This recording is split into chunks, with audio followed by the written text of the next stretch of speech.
हमें कपालभाति के बारे में थोड़ी सी झलक दिखलाई है।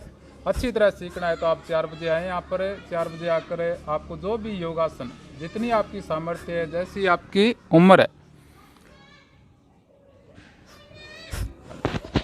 कपालभाति करने से अपना जो ये स्थूल शरीर है वो स्वस्थ रहता है। इसी प्रकार से मानसिक स्वास्थ्य लेने के लिए हम इसके अंदर जोड़ा गया है वो अनुलोम विलोम प्राणायाम। इसमें अपना जो दिमाग है वो बड़ा तीक्ष्ण होता है और हमें सही और गलत का तरीका है वो सब यथार्थ ज्ञान होता है। तो हम एक नाक से अंदर खींचते हैं और दूसरे अनुलोम विलोम के बारे में बता रहे हैं। फिर इसी से अंदर खींचते हैं और दूसरे से बाहर छोड़ देते हैं। फिर उसी से अंदर लेते हैं और दूसरे से छोड़ते हैं। सांस को छोड़ती बार ही नाक को बदलना होता है और लेते वक्त नहीं बदलना है। तो इस प्रकार से हम इसको लगातार करते जाएं तो अपना दायां और बायां दिमाग है वो संतुलन में आ जाता है। ऐसा में भ्रामरी होता है, उसके बारे में थोड़ा और बताना जी। हाँ, भ्रामरी के अंदर है ये भ्रामरी प्राणायाम है।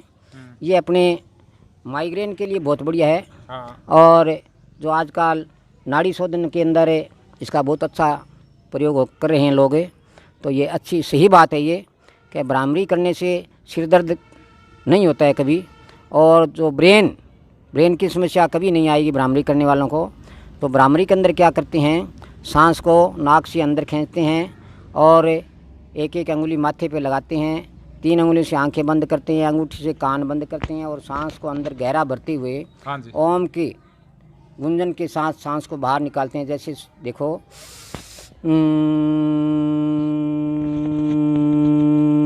अब टाइम नहीं है अभी योगासन प्राणायाम का, सुबह बढ़िया रहता है और सुबह का टाइम भी बहुत अच्छा होता है।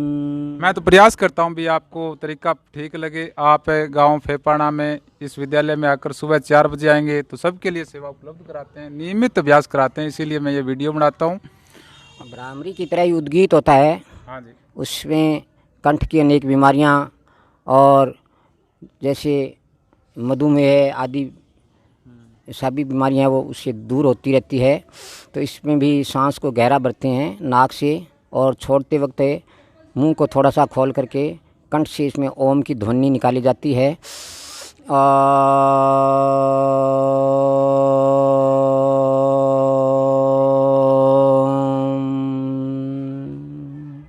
इन प्राणायामों को कम से कम 5 बार करना जरूरी है हर रोज़।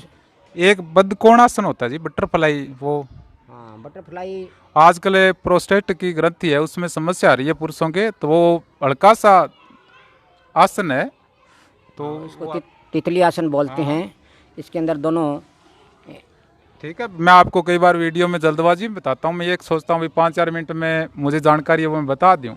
तो ये बटरफ्लाई है, पैरों के दोनों तलवे मिलाते हैं और इसको फिर एडियो को पास में लगा करके इस प्रकार से तितली की तरह इनको पंख बना करके इसको हिलाया जाता है। इससे सारे जॉइंट बढ़िया होते हैं। ये अपने जो ये सैक्रम एलियम है, इसीलिए मैं आपको जानकारी बताता हूँ भी हमें अंदर की संरचना का ज्ञान हो जाए तो हम अपना स्वास्थ्य का ध्यान रख लें।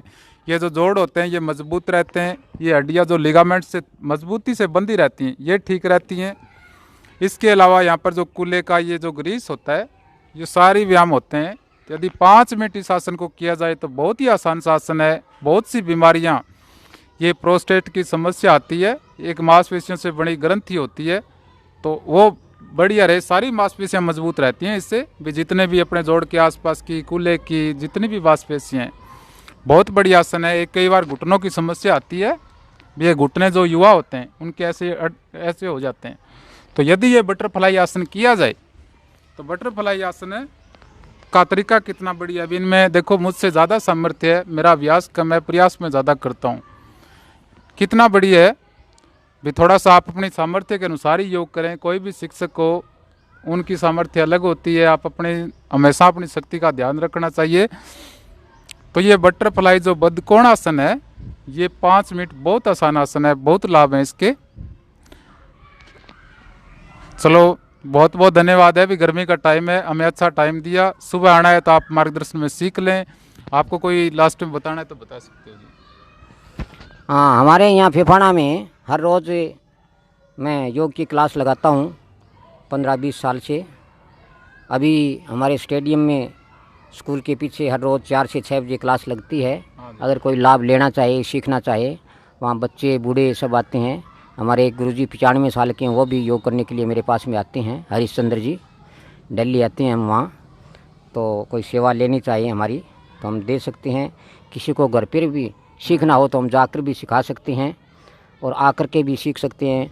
मेरा ये प्रयास रहता है कि ज़्यादा से ज़्यादा शारीरिक और मानसिक लाभ मिले और अपना देश और समाज आगे बढ़े और सभी लोग सुखी रहें।